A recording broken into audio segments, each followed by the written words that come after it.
যারা আমরা পরিবর্তন চাই, 54 বছরের বস্তা পচা রাজনীতি আর চলুক আমরা চাই না।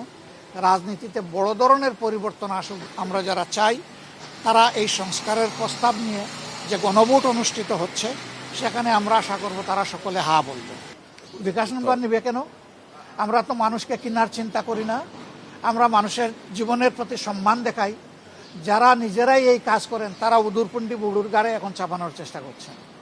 আমরা এই ধরনের অনেক কার্ডের 10 টাকা দামে কেজির মতো অনেক কার্ডের মানুষকে লোভ দেখানো হচ্ছে, মানুষকে ফ্ল্যাট এখনই যেন হাতে তুলে দেওয়া হচ্ছে। এগুলা লঙ্ঘন নয় না? আমরা কোথায় কি করেছি? আমরা করি নাই। নিজেদের লোক দিয়ে এআইয়ের মাধ্যমে এই সমস্ত জিনিস তৈরি করে আমাদের বিরুদ্ধে ছাড়া হচ্ছে কিনা সেইটাও দেখতে হবে। আমরা কিন্তু ওই সমস্ত চূড়াপথে জনগণের যে ভোটের বৈধ অধিকার এবং পাওয়ার, এটাকে আমরা প্রভাবিত করাকে ঘৃণা করি।